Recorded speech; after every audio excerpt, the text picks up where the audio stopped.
नमस्कार, मैं हूं रंजीत कुमार। मध्य प्रदेश के नवनिर्वाचित मुख्यमंत्री ने शपथ लेते ही, कुर्सी संभालते ही दो बड़े फैसले किए।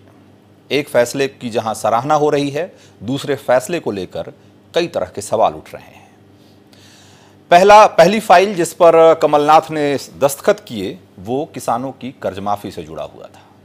ये उनके वचन पत्र का हिस्सा था, ये उनके घोषणा पत्र का हिस्सा था और उन्होंने कुर्सी संभालते ही उसे पूरा किया। इसकी तारीफ कम से कम किसानों ने तो जरूर की है। लेकिन दूसरा फैसला जिसमें उन्होंने कहा कि खास करके उत्तर प्रदेश और बिहार से आने वाले लोग मध्य प्रदेश के नौजवानों की नौकरियां खा रहे हैं और इसीलिए उनकी सरकार ने फैसला किया है कि अब सरकारी स्कीमों का या सरकारी मदद उन्हीं उद्योगों को मिलेगा जो कम से कम 70% लोगों को, एमपी के लोगों को रोजगार देंगे, नौकरी पर रखेंगे। अब जब कमलनाथ ये कहते हैं कि 70% स्थानीय लोगों को नौकरी मिलनी चाहिए, तो ऐसा नहीं है कि कमलनाथ कोई नई बात कह रहे हैं। अगर आप गौर से देखें तो आपको पता लगेगा कि कमोबेश सभी राज्यों में सरकारी नौकरियों और सरकारी शिक्षण संस्थानों में स्थानीय लोगों के लिए आरक्षण की सुविधा एक तरीके से होती है और वो करीब करीब 70 से लेकर 90% तक होती है। बाकी के 10% में या तो बाहर के लोगों के लिए होता है या किसी दूसरे कोटे से वो भरी जाती है। तो स्थानीय लोगों को प्राथमिकता देने की बात नई नहीं है। कमलनाथ उसे प्राइवेट सेक्टर में भी लागू करने की बात कह रहे हैं। बात यहां तक अगर होती तो शायद कोई सवाल बहुत होता भी नहीं। ये बात तब बिगड़ गई जब कमलनाथ ने जोड़ दिया कि उत्तर प्रदेश और बिहार से आने वाले लोग स्थानीय लोगों की नौकरियां खा रहे हैं। उनकी वजह से स्थानीय नौजवान नौकरी से वंचित रह जाते हैं, रोजगार से वंचित रह जाते हैं। यहां कमलनाथ का बयान सिर्फ स्थानीय लोगों को लेकर उनकी जो चिंता है सिर्फ वही नहीं प्रदर्शित करती। उससे यह भी साफ हो जाता है कि कमलनाथ का मतलब इससे कहीं ज्यादा है। वो एक तरह की पॉलिटिक्स कर रहे हैं जिसमें कि वो मध्य प्रदेश के लोगों को या बहुत सारे नौजवानों के मन में एक तरह का एक तरीके से उन्हें गुमराह कर रहे हैं। उन्हें बिहार, यूपी से आए लोगों के खिलाफ खड़ा करने की कोशिश कर रहे हैं। इसका असर इसी रूप में अक्सर हमने देखा है, चाहे वो महाराष्ट्र हो चाहे असम हो। जब कोई पॉलिटिकल आदमी इस तरह की बात करता है तो वो किस तरीके से जनता के बीच में वो चीज सामने आती है, ये हमने कई बार देखा है और इसका परिणाम अच्छा नहीं होता है। अब सवाल यह है कि बतौर मुख्यमंत्री कमलनाथ, जो खुद उत्तर प्रदेश में जिनका जन्म हुआ, जिनकी शुरुआती पढ़ाई लिखाई उत्तर प्रदेश में हुई, डीएवी कॉलेज कानपुर से उन्होंने एलएलबी की डिग्री ली, दिल्ली में रहे और जाकर बाद में उन्होंने अपनी कर्मभूमि मध्य प्रदेश को बनाई, अब वहां के सीएम हैं। आज जब ऐसी बात करते हैं तो इसके पीछे किस तरह की पॉलिटिक्स कर रहे हैं वो, ये सवाल तो समझने की जरूरत है ही। इस सवाल को भी ये समझने की जरूरत है कि क्या एक अच्छा मौका नहीं है कि इसी बहाने हम भी ये देखें कि आखिर ऐसा क्यों है कि देश भर में अलग अलग राज्यों में जब भी रोजगार की बात होती है तो ठीकरा यूपी और बिहार के लोगों पर फोड़ दिया जाता है। क्यों इन्हें एक तरीके से घुसपैठिए के तौर पे पेश करने की कोशिश की जाती है? क्यों ये बहुत सारी पॉलिटिकल पार्टियों के लिए, खास करके क्षेत्रीय पार्टियों के लिए, यूपी और बिहार से गए नौजवान एक पंचिंग बैग की तरह हो जाते हैं? इस सवाल का जवाब भी तलाश करने की जरूरत है और यूपी बिहार के सरकारों और पॉलिटिकल पार्टियों को इस सवाल का जवाब देना चाहिए। तो इन सारे सवालों को लेकर आज हम अपने स्टूडियो में जो लोग मौजूद हैं, हमारे मेहमान, उनसे चर्चा करने की कोशिश करेंगे, समझने की कोशिश करेंगे कि कमलनाथ के बयान के मायने क्या हैं और हम क्यों नहीं इस मौके पर अपने गिरेबान में भी झांक कर देखें। पहले जो लोग हमारे साथ स्टूडियो में मौजूद हैं परिचय करा देते हैं आपका। जयप्रकाश पांडे हमारे साथ हैं बीजेपी की तरफ से, आशुतोष वर्मा समाजवादी पार्टी की तरफ से होंगे, डॉक्टर मंजू दीक्षित कांग्रेस की तरफ से, आरपी चौधरी जेडीयू का प्रतिनिधित्व कर रहे हैं। इसके अलावा हमारे साथ रंजीव जुड़ेंगे, वरिष्ठ पत्रकार, और मनीष हिंदवी, समाजशास्त्री। फिलहाल वो हमारे साथ स्टूडियो में नहीं हैं, जब आएंगे तो उनको भी चर्चा में शामिल करेंगे। चर्चा की शुरुआत करें उससे पहले एक बार कमलनाथ का वो बयान भी सुनना चाहिए और ये भी देखना चाहिए कि किस तरह की प्रतिक्रिया उत्तर प्रदेश और बिहार में हुई है। अलग अलग पार्टियां क्या कह रही है कमलनाथ के इस बयान पे, जरा वो भी एक बार देखिए। कि जो भी हमारी स्कीम्स हैं निवेश की, जो हम इंसेंटिव देते हैं, ये तभी लागू होंगे जब 70% लोग रोजगार लोकल हो, मध्य प्रदेश से हो। कि बहुत सारे ऐसे उद्योग लग जाते हैं जहाँ अन्य प्रदेशों से लोग आ जाते हैं, बिहार, उत्तर प्रदेश से। मैं उनकी आलोचना नहीं करना चाहता, और हमारे मध्य प्रदेश के नौजवान रोजगार से वंचित रहते हैं। तो उनको तभी उन इंसेंटिव्स का लाभ मिलेगा अगर 70% रोजगार मध्य प्रदेश का लोकल हो। यानी ये सारा भारत एक है, इसमें उत्तर प्रदेश और मध्य प्रदेश क्या क्या आज रियासत समझ रहे हैं, वो रजवाड़ा मानते हैं अपने को क्या? वो ये उनकी एक राजसी व्यवस्था में रहे हैं चूँकि, तो इसलिए उनकी ये ओछी मानसिकता है। और मैं समझता हूँ कि इस प्रकार के बचकाना बयानों से उनको बचना चाहिए। उत्तर प्रदेश अपने में सक्षम है और उत्तर प्रदेश के लोग बाहर ना जाएं, इसके लिए सरकार पूरे प्रयत्न कर रही है। इस तरह का काम करना ये गलत है। महाराष्ट्र में आपको समय समय पर सुनने को मिलता है कि उत्तर भारतीय क्यों आ गए यहाँ पर, उत्तर भारतीय कारोबार क्यों कर रहे हैं, उत्तर भारतीय नौकरी में क्यों आ गए। ये बात एक बार दिल्ली से भी आई थी, अब ये बात मध्य प्रदेश से आ रही है। और अगर उत्तर भारत के लोग तय कर लें तो केंद्र में कौन आएगा? कांग्रेस का सीधा सा, अंग्रेजों की पार्टी है कांग्रेस, अंग्रेजों ने ही इसका गठन करवाया था और यह आज भी डिवाइड एंड रूल पर चलती है कि इस देश को विभाजित करो, कहीं पर पटेल आंदोलन के नाम पे, कहीं दलितों को भड़काने के नाम पे, कहीं सवर्णों को भड़काने के नाम पे। और अब देश के एक प्रदेश के नागरिकों को दूसरे प्रदेश के नागरिकों से भड़काने का कार्य कमलनाथ जी को लगता है मिला है, और उसी के तहत वह देश को विभाजन की तरफ ले जाने का प्रयास कर रहे हैं। माननीय कमलनाथ शपथ ग्रहण करते हैं और संविधान के तहत जो प्रदत्त अधिकार है, बिहार और उत्तर प्रदेश के लोग किसी के बोझ नहीं होते हैं। और राहुल गांधी जी, जुबान खोलिए, क्या बिहार और उत्तर प्रदेश के लोगों के साथ आपके निर्वाचित मुख्यमंत्री नहीं है, मनोनीत मुख्यमंत्री है। कमलनाथ ने जो जहर घोला है, देश के संघीय ढांचे पर प्रहार किया है, या तो राहुल गांधी जी अपना जुबान खोलिए या कांग्रेस का केंद्रीय नेतृत्व अपना नजरिया साफ करे अथवा माफी मांगे। तो कमलनाथ बोल रहे हैं तो जाहिर सी बात है कि राहुल गांधी से भी जवाब मांगा जाएगा। एक ऐसी पार्टी है जो राष्ट्रीय पार्टी है। क्षेत्रीय पार्टियां जब इस तरह की बात करती है, क्षेत्रीयता को बढ़ावा देती है, तो लगता है कि ठीक है, उनके जो स्वार्थ हैं वो बहुत सीमित हैं और वो एक दायरे में इस तरह की पॉलिटिक्स करके अफोर्ड कर सकते हैं। लेकिन एक राष्ट्रीय पार्टी जब इसके का नेता, वो भी मुख्यमंत्री, नया मुख्यमंत्री इतने वर्षों बाद जिसको गद्दी मिली हो, वो जब इस तरह की बात करता है तो इसको कैसे देखा जाए, ये बहुत बड़ा सवाल है। डॉक्टर मंजू दीक्षित हैं हमारे साथ कांग्रेस से। मंजू दीक्षित भाई, ये यहाँ तक जब कहते हैं कमलनाथ कि ठीक है स्थानीय लोगों को प्राथमिकता मिलनी चाहिए नौकरी में, ये बात तो समझ में आती है, लेकिन वो ये क्यों कहते हैं कि बिहार यूपी से आए लोग जो हैं वो की वजह से स्थानीय लोग वंचित रह जाते हैं नौकरी से? मतलब ये तो इस देश में का संविधान कहता है कि जो चाहे जहाँ चाहे जाकर रह सकता है, काम कर सकता है, बस सकता है। कुछ जगहों को छोड़ दिया जाए जिसमें पहाड़ी राज्य हैं, कुछ आदिवासी इलाके हैं, जम्मू कश्मीर है, बाकी अदरवाइज तो इस तरह का कोई रिस्ट्रिक्शन नहीं है। तो फिर इस तरह की बात क्यों करते हैं कमलनाथ?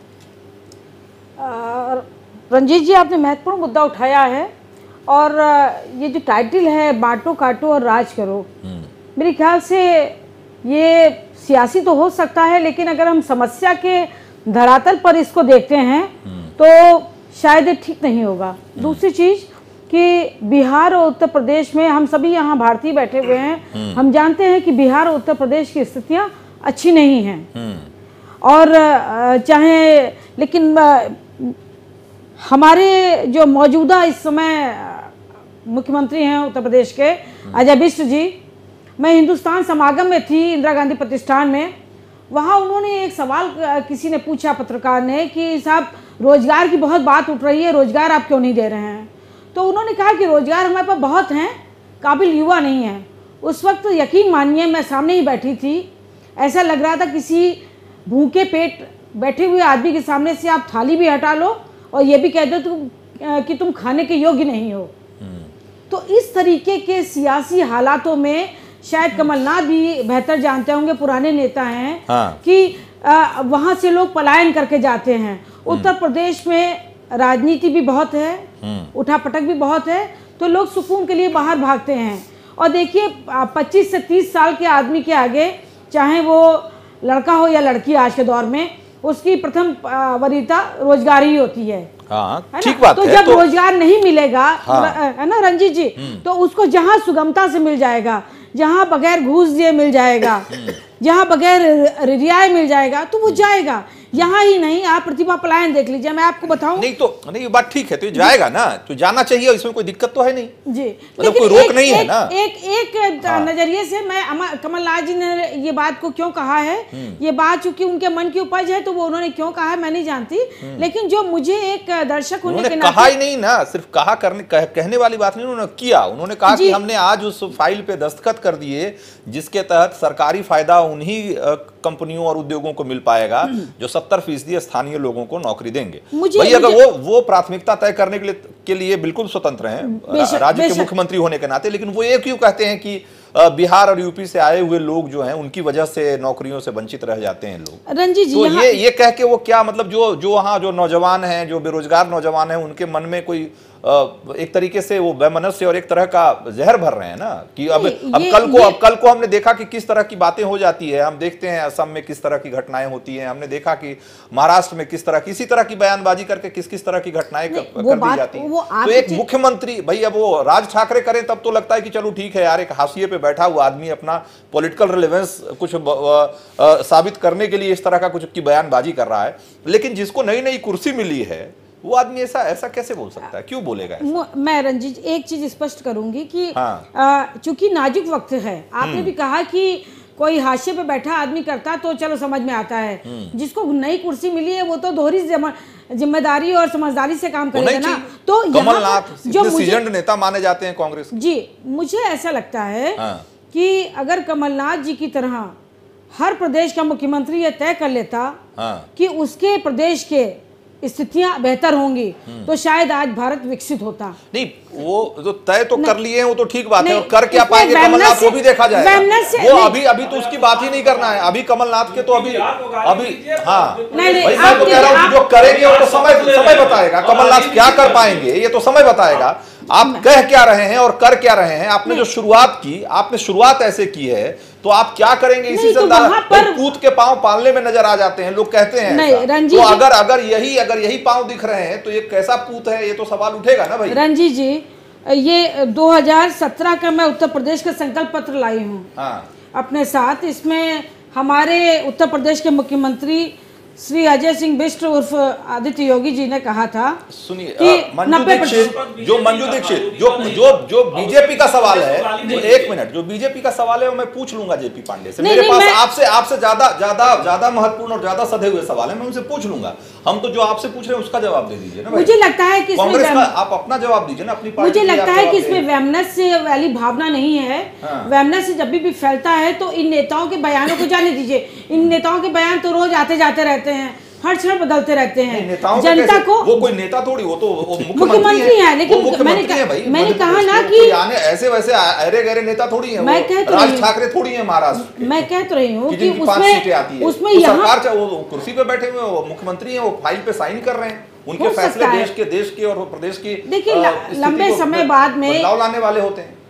देखिए मुझे जहाँ तक निष्पक्ष और एक व्यक्तिगत तौर पर यह लगता है कि ये अपने क्षेत्र का विकास वरीयता उन्होंने कहा, मुझे उनसे समस्या नहीं, मैं शिकायत नहीं कर रहा हूँ। नहीं तो गलत कहा, उन्होंने गलत कहा कि सही कहा? उन्होंने सही कहा कि गलत कहा मंजू दीक्षित? इसको 50-50 कर सकते हैं। मतलब आधी बात यहाँ तक जो उन्होंने कहा कि स्थानीय लोगों को, मैं बिल्कुल सहमत हूँ। अगर आप ईमानदारी से कह रही हैं तो मुझे लगता है कि मैं भी जब तक वो ये कहते हैं कि स्थानीय लोगों को नौकरी में वरीयता मिलनी चाहिए, तब तक मुझे भी कोई दिक्कत नहीं, बिल्कुल मिलनी चाहिए। हर राज्य को इस बात की छूट है, और हर मुख्यमंत्री का एक कर्तव्य बनता है कि वो जो अपने उसकी कंस्टिट्यूएंसी है उसके हिसाब से वो नीतियां बनाए और उनके वेलफेयर के लिए काम करे, इसमें कोई दिक्कत नहीं है। लेकिन जब आप ये कहते हैं, जैसे ही आप आगे कह देते हैं कि यूपी बिहार से आने वाले लोगों की वजह से यहाँ के लोगों को नौकरी नहीं मिलती, तो नौकरियां तो अभी आपने शुरुआत की है, कितनी दे पाएंगे नहीं दे पाएंगे ये तो हमने कितनी सरकारों का देख लिया। आप क्या कर पाएंगे तो पता नहीं, लेकिन अभी से आपने माहौल बनाना शुरू कर दिया कि यूपी भाई आप पहले नौकरियां पैदा करके तो दिखाइए, जरा ये भी देख लें कि कितनी नौकरियां पैदा करते हैं, उसके बाद हम देखेंगे कि कितना का स्थानीय लोगों को नौकरी मिल पाएगी और कितने बाहरियों को मिल पाएगी। इस तरह की बात करना, ये ठीक बात आपने कहा, मैं समझ गया। और मैं 50% सहमत हूं कि उन्हें ये नहीं कहना चाहिए था मेरे ख्याल से कि इनको वरीयता, क्योंकि सब देश के नागरिक हैं, अगर एक हिस्से में नहीं मिलेगा तो आदमी दूसरे हिस्से में जाएगा। हमेशा पूरी दुनिया में ऐसा होता है, जहां कम मौके होते हैं वहां से लोग दूसरी उन जगहों पे जाते हैं जहां पर रोजगार ज्यादा मौके होते हैं। पूरी दुनिया में होता है और हिंदुस्तान में तो संविधान इसकी हमें इजाजत देता है, इसका अधिकार देता है, हमें कौन रोक सकता है। लेकिन इस तरह की बात करना ये लोगों के बीच वैमनस्य बढ़ाने वाला मामला है। ये वही जहर वाली सियासत है जो राज ठाकरे और कभी एक टाइम में बाला साहब ठाकरे। सहमत हूं, मैं पूरी तरह नहीं सहमत हूं। ठीक है, जयप्रकाश पांडे भाई, अब ये सवाल देखिए, जो बीजेपी का कांग्रेस का सवाल है उनकी जगह है, अपनी जगह है। जो बीजेपी का सवाल है कि भाई ये एक ऐसी सरकार जो कि रोजगार और इस तरह के वादे करके आई कि उसमें बहुत बड़ा था, बहुत तरह के सपने दिखाकर आई नौजवानों को। उस सरकार को केंद्र में आए हुए 5 साल हो गए करीब करीब। एक ऐसी सरकार जो राज्य में आई उसको भी 2 साल हो जाएंगे थोड़े दिन में। भाई ये तो पूछा ही जाएगा ना कि भाई आखिर आज भी ये स्थिति क्यों है कि यूपी बिहार के नौजवानों को इस तरह से जलील किया जा रहा है। ये जलील ही करना तो हुआ ना जी। तो भाई ये कभी बदलेगा कि नहीं बदलेगा ये वक्त? देखिए रंजीत जी, आपने पहले भी कहा कि ये राष्ट्रीय दल से अपेक्षा नहीं थी। क्षेत्रीय दल कहे तो उनकी राजनीति क्षेत्रीय होती है, राष्ट्रीय सरोकार नहीं होता है। वो भी उनके पास कल्चरल बेस होता है।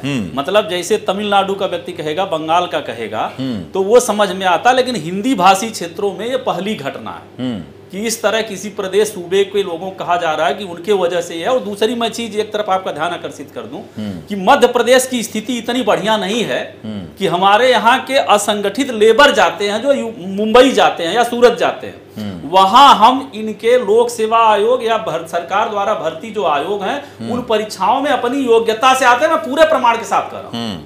मध्य प्रदेश में कोई ऐसी इंडस्ट्रियल साइट नहीं, जो हमारी बहन कह रही थी कि यहाँ के हालात बिगड़े हैं, अरे हम उनसे योग्य हैं।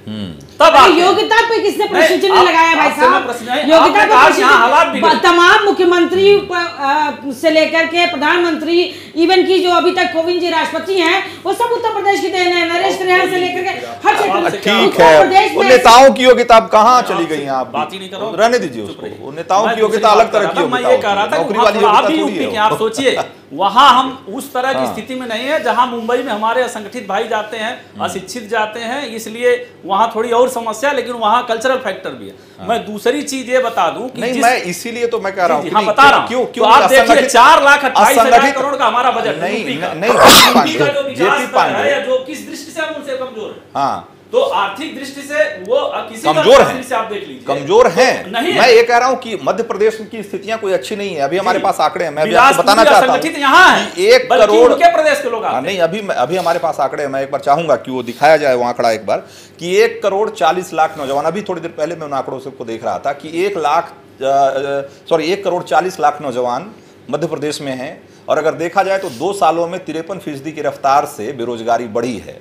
2015 में जहां वहां 15,60,000 बेरोजगार थे, 2017 में बढ़ के 23,90,000 हो गए। वो बेरोजगार हैं जो वहां के एम्प्लॉयमेंट एक्सचेंज में दर्ज हैं, मतलब रजिस्टर्ड अनएम्प्लॉयड हैं। ये ऐसा नहीं है कि ये वो आंकड़ा है। और आप सोचिए कि 48 रोजगार कार्यालय हैं जो जिसको एम्प्लॉयमेंट एक्सचेंज बोला जाता है पूरे मध्य प्रदेश में। और आप जानकर हैरान हो जाएंगे कि 2 साल में उन्होंने कितनी नौकरियां दी हैं, वो भी आपके स्क्रीन पे 334। इतने तो, इससे ज़्यादा तो वहाँ एम्प्लॉई होंगे, उन एम्प्लॉयमेंट एक्सचेंज में काम करने वाले लोग होंगे। उन लोगों ने मिल के पूरे 2 साल में 334 रोजगार बांटे हैं। ये उस राज्य की हकीकत है जिस राज्य का मुख्यमंत्री ये कहता है कि यूपी बिहार के लोग आकर के यहाँ के नौजवानों को नौकरियों से वंचित कर रहे हैं। तो ये बात सच है कि कोई गिरेबान में झांक कर नहीं देखता है, अपनी गिरेबान में नहीं देखता कि उसकी स्थिति क्या है, क्या वाकई नौकरियाँ बांटने की स्थिति में है, और क्या वाकई वहाँ के इतनी नौकरियाँ हैं कि यूपी बिहार के लोग जा करके उन नौकरियों को छीन ले रहे हैं। भाई ये स्थिति जो है वो साफ है। मैं कह रहा हूं कि चाहे बिहार हो, यूपी हो या मध्य प्रदेश है, अभी थोड़े दिन बहुत पुरानी बात थोड़ी है कि ये सब बीमारू जो राज्य हैं उसी में से मध्य प्रदेश भी था। अगर उस ठीक है, मध्य प्रदेश का पिछले कुछ सालों में जो ग्रोथ रेट है वो अच्छा रहा है, प्रदर्शन अच्छा रहा है बीजेपी की सरकार को लेकर के, वहाँ कई तरह की पॉजिटिव बातें भी हुई है। लेकिन मेरा कहना यह है कि भाई इस तरह की बात करना कि आप मध्य प्रदेश में बैठे हुए हैं, यूपी, बिहार, राजस्थान आपस में अगर इस तरह, कहीं भी इस देश में कोई भी अगर इस तरह की बात करता है तो ये तो बहुत गंदी पॉलिटिक्स है। तो मैं कह रहा हूं कि लोग अभी भी जा रहे हैं, ऐसा नहीं आप जो ये कह रहे हैं कि ऐसा नहीं, बिहार से, यूपी से हर तरह के लोग जाते हैं और वो जाने चाहिए, जाएंगे, क्यों नहीं जाएंगे? तुम जाने को सवाल नहीं है, मैं उस सवाल पे जाना ही नहीं चाहता हूं। मैं तो ये कह रहा हूं कि भाई आखिर ये स्थिति क्यों है कि इतना समय गुजर गया। भाई अभी हमारे साथ जेडीयू के भी नेता बैठे हुए हैं, मैं उनसे भी जाऊंगा आरपी चौधरी जी के पास कि भाई 15 साल से वहां भी सरकार है, अभी भी लोग आप कह रहे थे कि असंगठित क्षेत्र यूपी से तो कम, लेकिन बिहार से अभी भी मजदूर जाते हैं, पलायन करते हैं। तो रोजी रोटी के लिए भी जाना पड़े लोगों को दूसरे भाई स्किल्ड लेबर कोई जाता है, अगर आप बेहतर मौके की तलाश में अगर एक जगह से दूसरी जगह जाते हैं तो ये तो जाना चाहिए, जाना ही चाहिए। कोई आदमी अगर कोई बहुत उम्दा कलाकार है, लेखक है और वो पटना में बैठा हुआ है, वो लखनऊ में बैठा हुआ है, उसको लगता है कि भाई मुंबई में जाकर के फिल्म सिटी में अगर उसके अच्छे मौके मिलेंगे तो जाना चाहिए।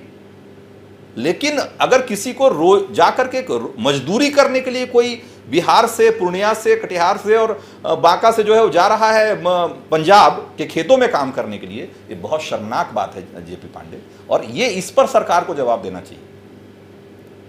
नहीं, इस पे उत्तर प्रदेश में जहां तक सवाल है, आप देखिए तो निश्चित रूप से हमारी सरकार की जो नीतियां हैं, इंफ्रास्ट्रक्चर, पूर्वी उत्तर प्रदेश जो पिछड़ा था वहां 2 लाख करोड़ का तो इन्वेस्टमेंट 4 सालों में हुआ है गडकरी जी का, और किसी जिला मुख्यालय पे कोई चला जाए, दलगत बात नहीं है, 4 लेन रोड मिलेगी आपको। जब इलेक्ट्रिसिटी की सप्लाई बढ़ी है बिना क्षेत्रवाद के 18 घंटा, और अरे आप बोल दे दीजिए, आप भी तो मेरे बोल रहे थे। नहीं ठीक है, इनको बात झूठ बोलेंगे तो झूठ बोलेंगे, झूठ सुनेंगे क्या? ठीक है, हाँ आपका झूठ का पुलिंदा सुनने थोड़ा है। नहीं ठीक है, नहीं आप बोलिए पांडे, आप बोलिए। हाँ, तो हम क्या बताएं, चलिए रजत जी है। सुनिए, मैं ये कह रहा था कि एक चीज जो आप कह रहे थे कि ये राष्ट्रीय दल हैं, लेकिन अगर ध्यान से देखेंगे आप इनको, तो जब बाबा साहब संविधान बना रहे थे तो अनुच्छेद 44 पे इन्होंने काम नहीं किया, इसी से दुखी हो के वो हिंदू कोड बिल ले आए, नहीं तो एक कॉमन नागरिक संहिता बन रही थी, हिंदू कोड बिल की जरूरत नहीं थी। तब भी इस देश में 1 नेशन 1 कॉन्स्टिट्यूशन के तो सदा से विरोधी रहे। आप भाषा की दृष्टि से देख लीजिए, यही पंडित नेहरू तमिलनाडु और बंगाल में जाके आग लगाए थे, आज तक हमारी राष्ट्रीय भाषा नहीं हो पाई। और मैं बताऊं कि ये पार्टी मध्य प्रदेश में गहरी साजिश पहले से कर रही है। सीपी जोशी साहब का कमेंट ऐसे नहीं था, प्री प्लानेड था। अब इनको ये लग गया है कि राष्ट्रीय पार्टी नहीं, क्षेत्रवाद की आग लगा के हम यहां रह सकते हैं, तो ये इनका हाइड एजेंडा है। और देश की एकता अखंडता को तो कांग्रेस ने हमेशा ही चोट पहुंचाई। इसी उत्तर प्रदेश में 50 नंबर का इंग्लिश अनिवार्य होता था कांग्रेस के दौर में, हमारी पार्टी के नहीं, मुलायम सिंह ने समाप्त किया हिंदी भाषियों के लिए। तो ये हिंदी देसी भाषा का कोई हो या गरीब व्यक्ति हो, उसके विरुद्ध कृत्रिम कानून बना के, और देश की अगर लीगल एकता का भी कोई समान नागरिक संहिता होगी उसके भी विरुद्ध में पर्सनल लॉ ये ले आते रहे, चाहे मुस्लिमों का रहा, क्षेत्रवाद भी ये करते रहे। अब ये पूरी तरह से नाकाब है। और ये हमारे जेडीयू के प्रवक्ता जो कह रहे थे, इनको निश्चित रूप से माफी मांगनी चाहिए। यूपी बिहार का नाम लेके इन्होंने हिंदी भाषी जो हृदय प्रदेश कहलाता है, अब तो ये उसमें आग लगा दिए।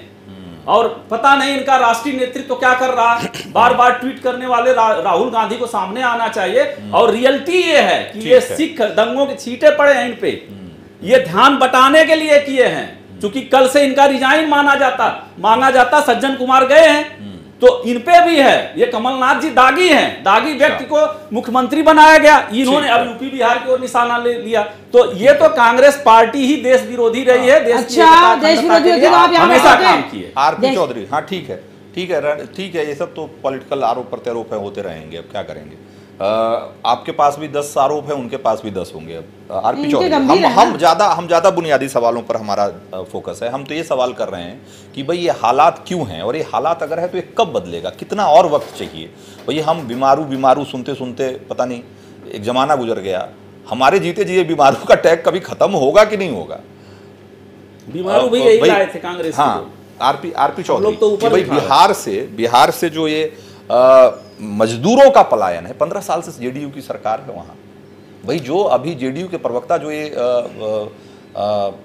इतने तैश में आकर के जो बयान दे रहे थे, वो उनको एक मिनट के रुक के इस पर भी सोचना चाहिए था कि आखिर क्या परिस्थितियां हैं कि इतने साल से, हम भी 15 साल से सत्ता में हैं, कि लोग अभी भी हमारे बारे में इस तरह की बातें कर रहे हैं और हम कुछ नहीं कर पा रहे। सबसे पहले तो मैं कमलनाथ जी के वक्तव्य का घोर निंदा करता हूं। एक वरिष्ठ नेता शायद भूल गया है कि वो उत्तर प्रदेश से जा करके सबसे बड़ी नौकरी मध्य प्रदेश में ले लिया है, और नैतिकता अगर हो तो उसको इसी बात पे छोड़ देना चाहिए कि वो यहाँ से माइग्रेट करके गए हैं।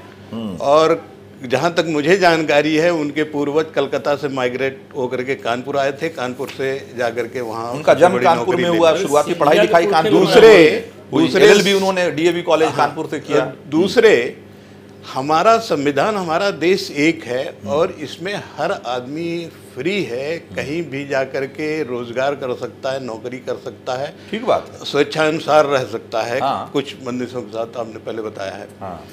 बिहार की बात जहाँ तक है, हमारा संविधान प्रॉपर्टी राइट दिया है कि सबको प्रॉपर्टी रखने का अधिकार है। बिहार की सिचुएशन ये थी कि बहुत सालों से वहाँ दो वर्ग रहा, एक तो लैंड होल्डिंग जिनके पास बहुत बड़ी बड़ी है, और एक वर्ग वो जो जिनके पास कोई ज़मीन नहीं है।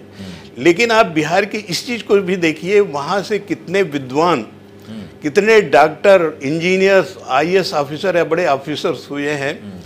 पहला हमारा राष्ट्रपति भी बिहार का रहा है, तो वो सब विद्वता को लेकर के वो देश में कहीं जा सकते हैं। जहाँ तक लेबर, आपके उस बात पे आता हूँ, जो लेबर बहुत वहाँ जाती है, तो धीरे धीरे आप बिहार की स्थिति देख लिए, वहाँ बाढ़ और सूखा के अलावा कुछ प्राकृतिक संपदा प्राप्त नहीं है। तो वहाँ के लोग जिनके पास लैंड भी नहीं है, उनके लिए रोजगार बना पाना कोई इतना आसान नहीं है कि 10-15 साल में बना दिया जाए। फिर भी जिस ग्रोथ रेट से बिहार चल रहा है, पर देश में सबसे ज़्यादा ग्रोथ रेट जो है बिहार का है। धीरे धीरे कंट्रोल होगा, लेकिन आबादी वहाँ इसलिए है, अगर आप जब मशीनी युग के पहले देखिए तो बिहार बहुत संपन्न राज्य था, और जब ये मशीनरी आया और जगह संपन्नता बढ़ी है, तो बिहार के लोग उससे आगे निकलने लगे, दूसरी जगह जाने लगे। नहीं, मैं तो ये कह रहा हूँ कि भाई आप ये तो वहाँ की सरकारें जानती है, सबको पता है कि भाई वहाँ सबसे बड़ी चुनौती ये है कि वहाँ रोजगार के मौके नहीं है, बहुत बड़ी तादाद में लोग पलायन करते हैं वहाँ। जब ये एक सूत्री बात यह है कि एजेंडा है कि भाई पलायन कैसे कम हो, ये इस पर काम करना चाहिए सरकारों को, तो 15 साल बाद भी कोई नतीजा क्यों नहीं आ रहा है? मतलब पलायन आप देखिए कि मतलब नहीं के बराबर रुका है। देखिए, इसमें बहुत कुछ आप जानते हैं, आप लोग राष्ट्रीय जो भाई एक आप इंडस्ट्रियल ग्रोथ का अगर आप आंकड़ा देखते हैं तो आपको लगता है कि अभी भी वो सबसे निचले पायदान पे है। क्यों नहीं कोई नई फैक्ट्रियां क्यों नहीं लग रही? नहीं, उसमें मैं बता रहा हूं कि जो राष्ट्रीय नीति बनती है, उसमें प्रदेशों का भी ख्याल रखा जाता है, और हमारे माननीय मुख्यमंत्री जी हमेशा विशेष राज्य का दर्जा देने की मांग करते हैं। अब कुछ ऐसा रहा, जो भी सरकारें सेंटर में रही, वो जो सहयोग देना चाहिए था वो नहीं समाधान देती रही। विशेष राज्य के दर्जे में नहीं है आरपी चौधरी। नहीं, मैं कह रहा हूं कि भाई वहां बिल्कुल है। जब झारखंड को बता रहा हूं, झारखंड अलग कर दिया गया, सारी वो ठीक बात है, मैं संपदा झारखंड में आ गई, तो बिहार के लोगों को खाली आलू के अलावा कुछ नहीं। ऐसा नहीं है सर, ऐसा नहीं है। तो ये सब तो बातें हैं कि बालू और आलू है, फिर भी आलू और आलू है, सब तो बातें हैं। वरना वहां देखिए, मैं खुद बिहार से आता हूं, मैं बता रहा हूं ना, अपने अनुभव से बता रहा हूं आपको कि भाई वहां टूरिज्म का इतना स्कोप है। आप देखिए कि बौद्ध, जैन, इतने बड़े बड़े धर्म हैं दुनिया भर में, खाली बुद्धिस्ट अनुयायी है। सुनिए तो मेरी बात, नहीं जो है उसमें क्या किया, तो उसमें बहुत कुछ है, उसमें क्या किया, बहुत कुछ। माफ करिए, मैं खुद गया कराने वाला हूं सर, इसलिए मैं जानता हूं गया। आप मैं इसलिए कहता हूं कि आप जब छोटे थे तब हम गया जाते थे, हमें टीका उका लगवाने के लिए। अभी भी सब छोटे बड़े हर जरूरत की चीज़ों के लिए हम गांव से गया ही जाते हैं। तो हम वहाँ देखते थे, उस समय भी नालियाँ जो है वो सड़क पे बहती थी, और अभी रिसेंटली अब आपको परिवर्तन दिखता नहीं। अभी ये शहरी विकास मंत्री 2 बार वहीं का होने के बावजूद सारी जो नालियां हैं वो सड़क पे बह रही है। ये आप यही विकास है। मतलब ठीक है, कुछ चीजें बदली हैं, इसमें कोई तो मत नहीं, सड़कें अच्छी हुई है, बिजली की स्थिति बहुत अच्छी हुई है, नो डाउट, सड़क बहुत, लेकिन मैं कह रहा हूं रोजगार कहां है? ये सड़क बिजली तो है, रोजगार कहां है? कहीं इंडस्ट्री नहीं है, कहीं फैक्ट्रियां नहीं लग रही। नहीं, रोजगार तो इंडस्ट्री से बनेगा। हाँ। इंडस्ट्रीज का कैसे? सेंट्रल गवर्नमेंट से मदद मिलेगी तभी तो बढ़ेगा। स्टेट गवर्नमेंट खाली अपने फंड से, जहां फंड की इतनी कमी हो, हाँ। जहां कोई प्राकृतिक संपदा ना हो और खेती में कभी सूखा कभी बाढ़ आ जाए, तो रिसोर्सेज कहाँ से आएंगे कि जहाँ वो सरकार अपने तरफ से इंडस्ट्री लगाए। और जो पैसा लगाने वाले हैं वो आप जानते हैं कि वो वहाँ जाते हैं जहाँ ऑलरेडी डेवलप्ड हो जाता है। गुजरात में लोग ऐसा नहीं मानता हूं मैं। जब उत्तर प्रदेश से उत्तराखंड अलग हुआ तो भाई हमने देखा कि किस तरीके से वहाँ एक बड़े विशेष राज्य का दर्जा मिला, और उसी में मैं खुद इंडस्ट्री लगाया हूँ और उसमें हमने भी कोशिश किया। इतना ज़्यादा सब्सिडी और फैसिलिटी मिलती थी कि वो लोग भगते थे। बिहार में फैसिलिटी कहाँ से दें? वहाँ रिसोर्सेज इतने हैं नहीं, तो सेंट्रल गवर्नमेंट को इसीलिए तो विशेष राज्य का दर्जा देना चाहिए। अच्छा, नहीं, विशेष राज्य का दर्जा नहीं भी मिले अब तो साथी की सरकार है भाई, अब तो साझा सरकार है।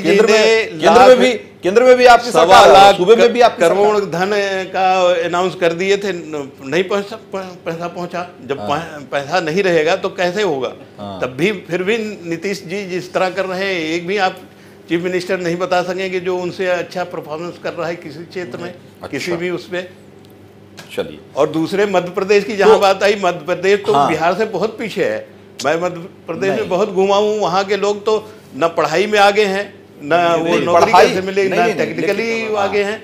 हर चीज में तो वो चाहिए ना जो योगी जी पढ़ाई में तो बोले हैं। बिहार के लोग मध्य प्रदेश को चीफ मिनिस्टर आरपी चौधरी, पढ़ाई के अलावा रास्ता क्या है बिहार के लोगों के पास? क्या रास्ता छोड़ा है आपने? पढ़ेंगे नहीं तो करेंगे क्या? तो वो पढ़ेंगे नहीं तो क्या करेंगे? तो इसीलिए पढ़ करके तो आगे बढ़ेंगे। उनके पास आपने कोई मौका ही नहीं, कोई दूसरा कोई मौका ही नहीं। बेचारे जो पढ़ लिख जाते हैं, कुछ करने का, कुछ जोर लगा के कहीं जाकर के नौकरी में सेट हो जाते हैं, तो भाई उनके पास पढ़ने के अलावा कोई दूसरा रास्ता नहीं है सर। टाइम में बिहार सबसे ज्यादा समृद्ध वो सब बीते दिनों की बात था, लेकिन वो बीते दिनों की बात है। उस अतीत में जीने का कोई मतलब नहीं है। अभी तो हो रहा है बहुत। स्वास्थ्य की बारे पर्यटन की बात कर रहे थे। हमारे आदरणीय प्रधानमंत्री ने स्वास्थ्य को एक नया आयाम दिया है। बिहार में 2 स्थिति है, या तो बड़े गरीब लोग हैं जो मजदूर के रूप में पंजाब और महाराष्ट्र जाते हैं, वो हमारे मित्र सही कह रहे थे कि वहाँ भूमि सुधार कानून उस तरह लागू नहीं हुआ जैसा बंगाल है, और वो करने से वहाँ की वो स्थिति सुधरेगी, लेकिन उसमें वही सामंती ताकते हैं। अब उस पे कहने पे बहन को बड़ा दुख होगा। दूसरी चीज है जो पर्यटन वाली बात है, केंद्र में आपकी सरकार है, आपने क्यों नहीं किया? पर्यटन पे 5,000 मध्य प्रदेश का भारत से बाहर आता है। स्वास्थ्य पर्यटन का विश्व में सबसे सस्ती, मतलब विश्व स्तरीय इंफ्रास्ट्रक्चर भारत में है। 1600 हॉस्पिटल चिन्हित कर लिए गए हैं और विश्व स्तरीय डॉक्टर 1/10 कीमत पे हम इलाज करते हैं। ठीक है, तो उसमें बिहार भी है, वो बिहार में कराने आएंगे भी है। मुझे उसमें शक है। मैं तो सिर्फ इतना जानता हूँ, मैं इतना जानता हूँ जेपी पांडे कि मैं बोधगया से आता हूँ, मैं गया से आता हूँ, मैं आज भी देखता हूँ बोधगया की सड़कें। ठीक है, बिहार में बहुत जगह सड़कें अच्छी हो गई, लेकिन बोधगया की अभी मैंने तो अभी पिछले चुनाव में मैं गया था और मुझे मौका मिला, मैं कवरेज के लिए गया था, और मैं देखकर हैरान रह गया कि थाई मंदिर के ठीक सामने वाली सड़क टूटी हुई थी। वो पता नहीं कब से टूटी हुई थी, लेकिन मुझे हैरानी हुई कि पूरे बिहार की सड़क ठीक कर दी नीतीश कुमार ने, और ये बोधगया की सड़क टूटी पड़ी हुई। और वहां मैंने स्थानीय लोगों से पूछा, उन्होंने कहा कि पता नहीं कब से, तो बहुत दिन से ऐसे ही है, कोई इस पर ध्यान ही नहीं देता।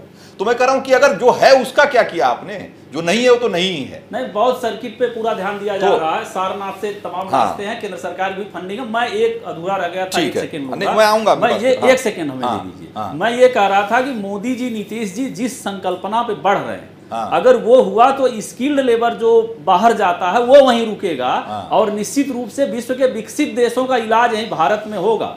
अगर ये दोनों पहले तो अनस्किल्ड लोगों को रोकने की जरूरत हाँ, है। वो तो गहरा संकट है। स्किल्ड लोग तो जहां जरूरत होगी वहां जाएंगे। अमेरिका जा रहे हैं, सब नासा में काम कर रहे हैं हिंदुस्तान के लोग। हिंदुस्तान के लोग नासा और गूगल में जाकर के सीईओ बने हुए हैं। वो स्किल्ड लोग तो दुनिया में कहीं भी चले जाएंगे। भारत में रोका जाएगा। उनको कौन रोक लेगा? और आप भी नहीं रोक पाएंगे उनको। कौन रोक लेगा उनको? उनको ट्रंप भी नहीं रोक पाएंगे। जो ये है वो मैं आपको नहीं, वो मोदी जी के बस का नहीं है ना। वो जेपी पांडे, वो तो अच्छा है। वो मोदी जी का काम भी नहीं है और उनके वश का भी नहीं है। वो ट्रंप का भी वश का नहीं है। भाई जिसको जाना होगा, जिसके पास स्किल है, वो पूरी दुनिया में जाएंगे। मैं तो कह रहा हूं कि मजदूरी करने के लिए यूपी बिहार से लोग कब बंद होंगे? सिलिकॉन वैली या बॉलीवुड, तब वहां जाती है प्रतिभाएं।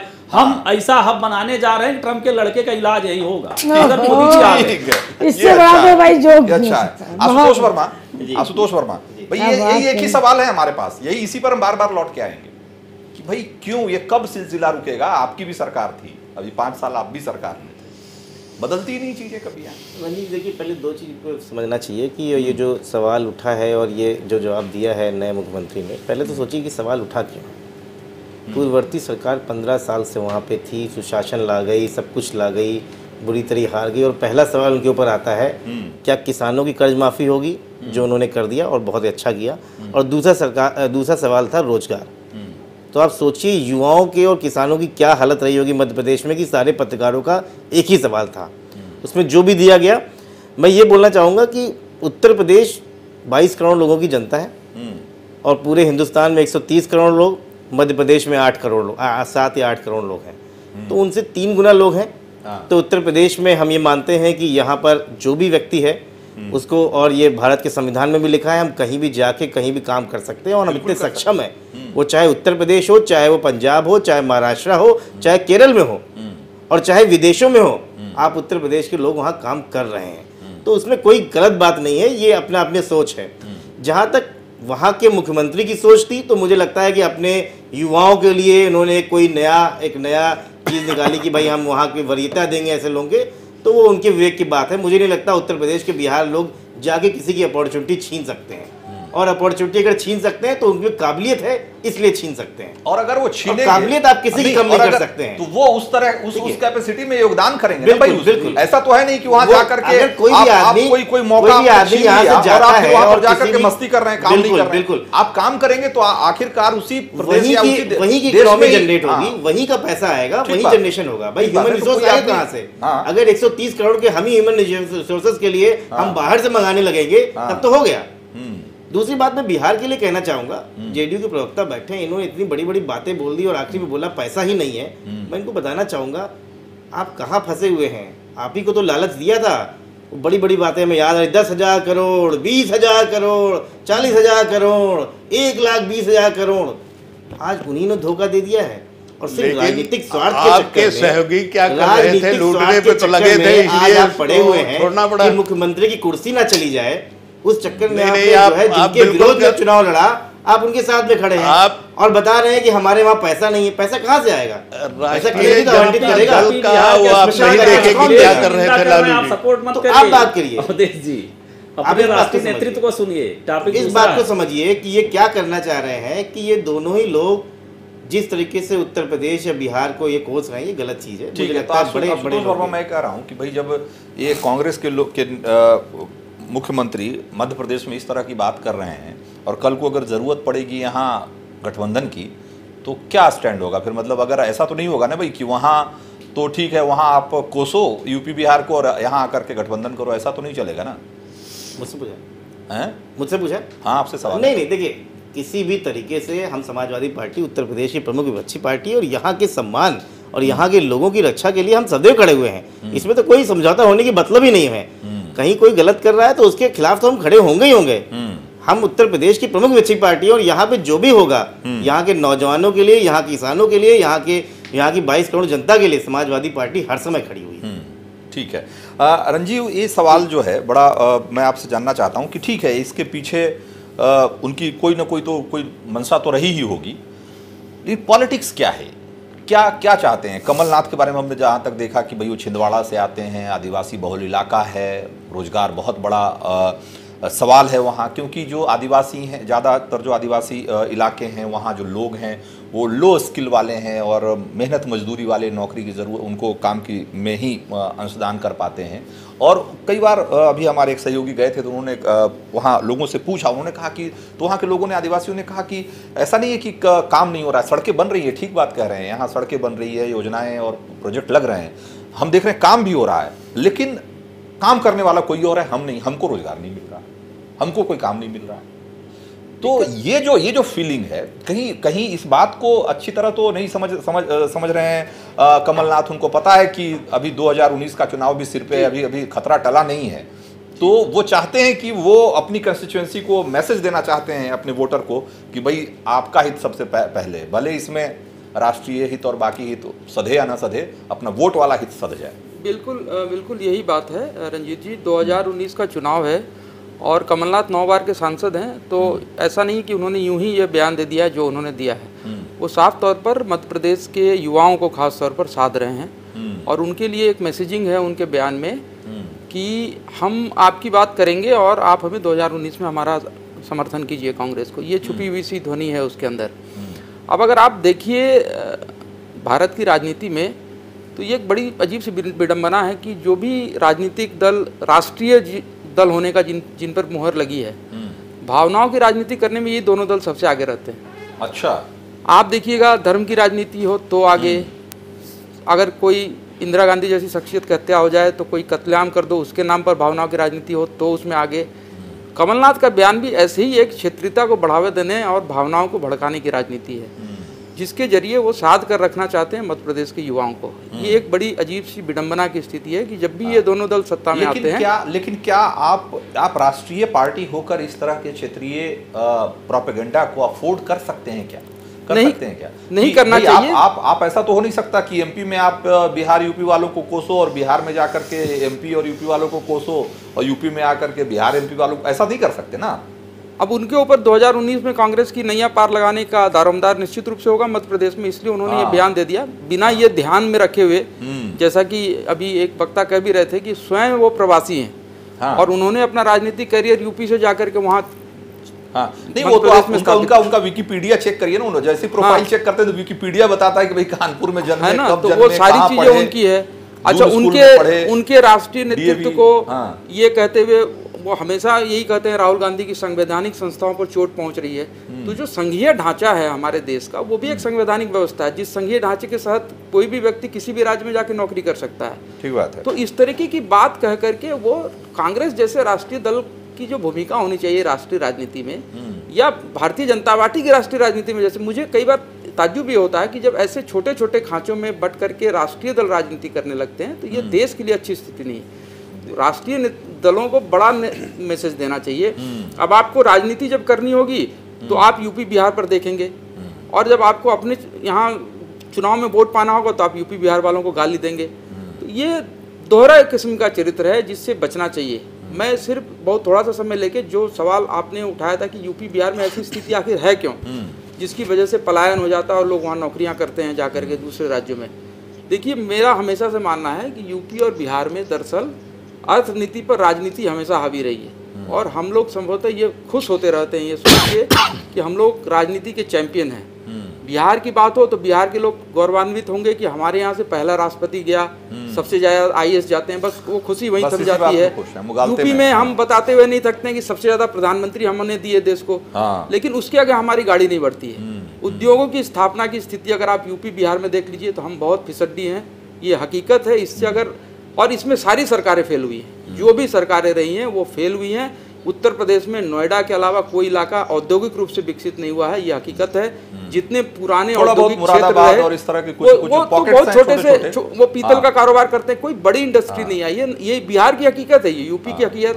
तो इसलिए हमारे यहाँ से इंडस्ट्रियल उस पे तो और भी खराब है। वहाँ तो जो इस तरह के परंपरागत उद्योग धंधे थे वो भी चौपट हो गए। बिल्कुल, चाहे वो भागलपुर का सिल्क हो या इस तरह की बहुत सारी जो चीजें जो जहां तहां बनती भी थी वो सब भी खत्म हो गई। तो अब तो हाँ, कम से कम यहाँ तो फिर भी थोड़ी सांस ले रही है, और वन डिस्ट्रिक्ट वन प्रोडक्ट और इस तरह की पता नहीं क्या क्या बहुत सारी बातें हो रही है। वहां तो वो भी चीजें नहीं दिखती है। मुझे लगता है कि जो लोकल इंडस्ट्री थी परंपरागत इंडस्ट्री थी, बहुत वो सब बहुत सब बुरी खत्म स्थिति हो गई है उसकी। और इसलिए जब कोई भी नेता आता है यूपी बिहार का, अभी गुजरात में मारपीट करके भगा दिया गया, महाराष्ट्र में आप देखिए ना, शिवसेना के जो अगुआ हैं उनकी पार्टी और उनसे टूट करके जो मन से बना है, उनका काम ही है बिहार यूपी वालों को पीटना। लेकिन जब राजनीति चमकानी होती है तो आकर के ठाकरे साहब अयोध्या में राजनीति चमकाते हैं। कहने का मतलब ये इतना विरोधाभास है कि यूपी बिहार वालों को वहां पे पिटाई करो, उनको गालियां दो, अपनी राजनीति के लिए यूपी बिहार आओ।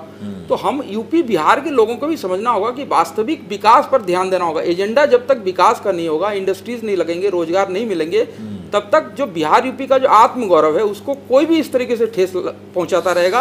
और हम सामूहिक रूप से इस पर रोए पिटेंगे लेकिन आगे के लिए कुछ नहीं करेंगे। ये एक चिंता की स्थिति। ठीक बात है। मनीष सिंधवी भाई, एक अगर समाजशास्त्रीय दृष्टिकोण देखें अगर, तो ये एक बहुत पुराना फॉर्मूला रहा है कि पॉलिटिक्स में कि भाई अपनों की पहचान, लोग कहते हैं कि पॉलिटिक्स में अपनों की पहचान बहुत ज़रूरी होती है।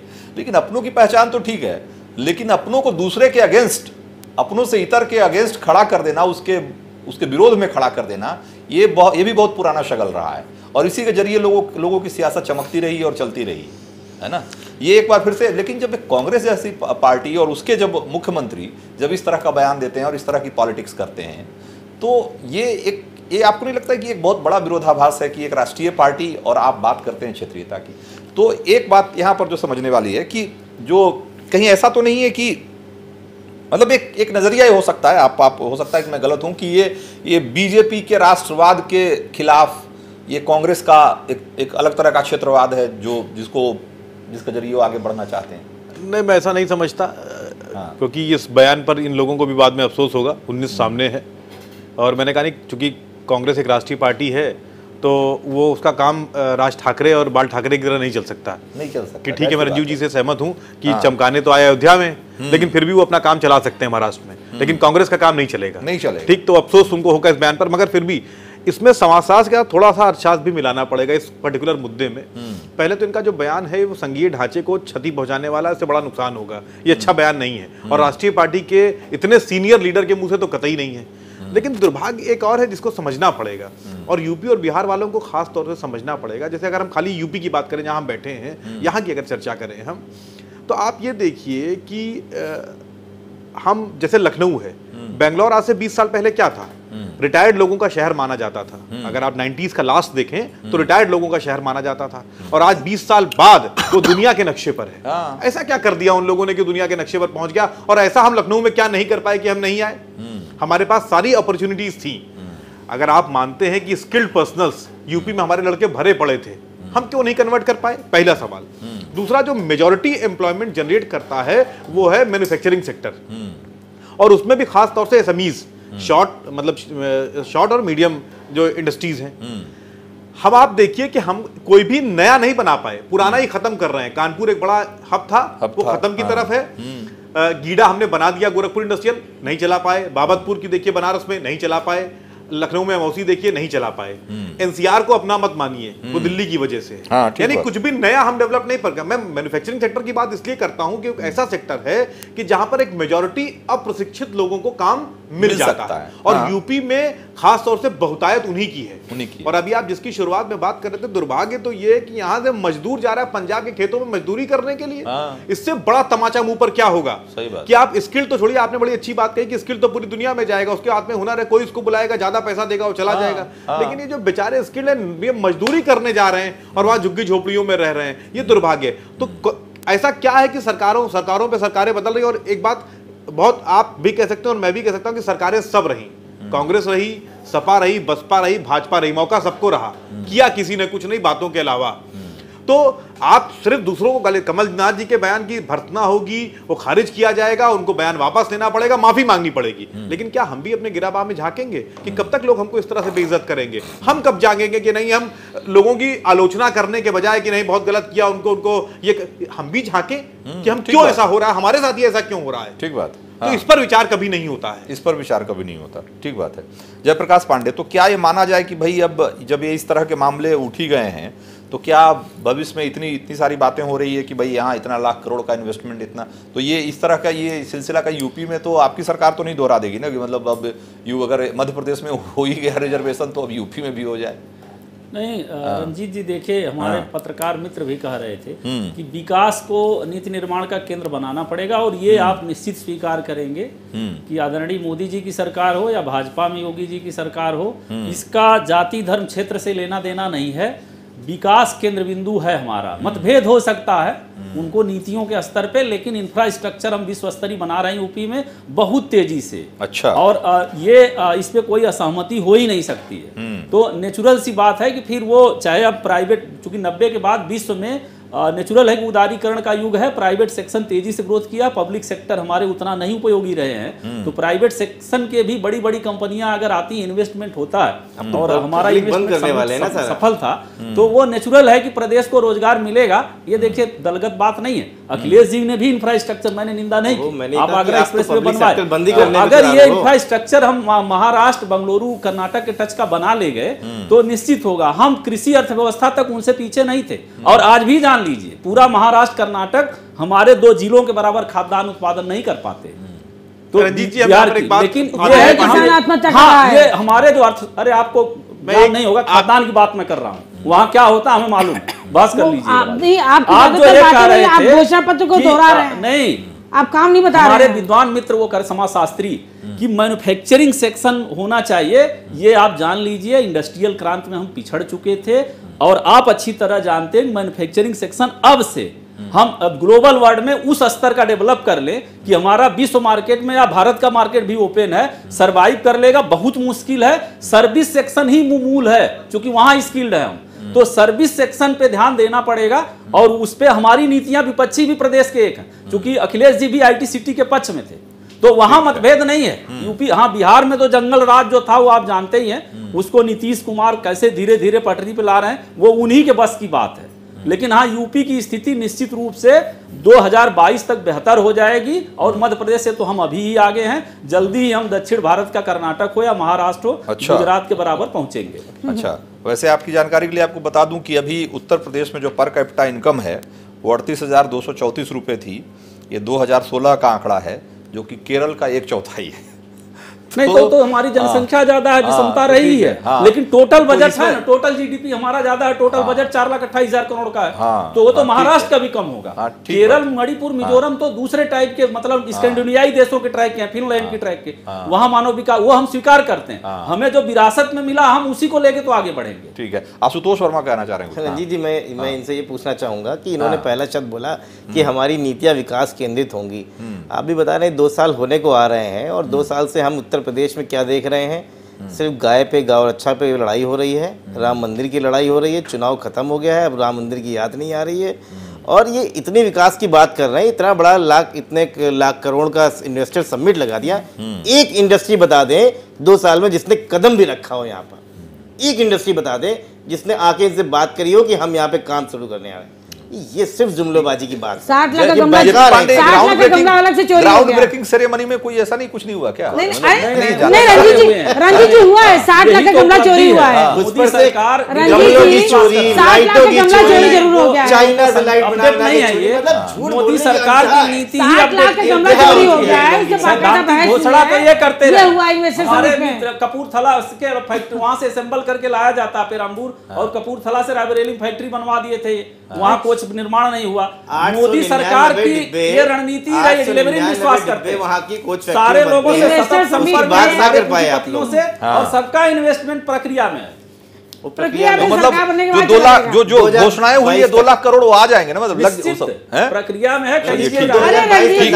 मतलब देखिए भाजपा के पास में इतना इनको पारंगत कर दिया गया झूठ बोलने में कि चेहरे पर शिकन भी नहीं आती है, मतलब झूठ भी इतनी साफगोई से बोलते हैं। अच्छा, कि क्या बताया जाए। आज की पीड़ा, आपकी पीड़ा तो मैं समझ सकता हूं। आपकी पीड़ा देखिए, मैंने स्पष्ट कहा आप उत्तर प्रदेश में हैं, अरे आप छोड़िए, मुंह से कहेंगे कि नहीं हम जो है यूपी बिहार वालों को वो सही, आप छोड़िए। मैंने तो कहा, मैंने ईमानदारी जवाब दिया कि मैं 50% 50-50 पे सहमति है मेरी। अरे आप कितना सहानुभूति है आपसे। गमला चुराते हैं। आपके क्लोजिंग कमेंट आरपी चौधरी कुछ कह रहे हैं। हाँ, मैं ये अपने अनुभव से बताना चाहूँगा कि धीरे धीरे कांग्रेस की गवर्नमेंट में भी और बीजेपी की गवर्नमेंट में धीरे धीरे हम कैपिटलिज्म की तरफ बढ़ते गए। रोजगार जो है छोटे छोटे उद्योगों से मिलता है और बड़ा दुख होता है ये सुन करके कि चीन से इतना माल आ रहा है इस देश में, पतंग और देवी देवताओं की मूर्तियां आ रही हैं, क्या नहीं आ रहा है। और इस पे रोक करने के लिए हमने डिस्कस एक डिबेट में किया था, तो ये कहे WTO की वजह से हम रोक नहीं सकते, लेकिन रोकने के भी कई तरीके होते हैं। 3 महीने तक कस्टम में क्लियरेंस ना करो, अपने आप व्यापारी मंगाना बंद कर देंगे। मैं खुद फैक्ट्री मेरी है गाजियाबाद में, पाइप फिटिंग बनाते हैं। चाइना से इतना माल आता है कि हमारे फैक्ट्री में 40-45 वर्कर काम करते थे, इस समय 30-32 वर्कर काम कर रहे हैं, खासतौर से नोटबंदी की बात। तो वो चीन से इतना माल आ रहा है कि हम कंप्लीट नहीं कर पा रहे हैं। तो ये नोटबंदी का दर्द,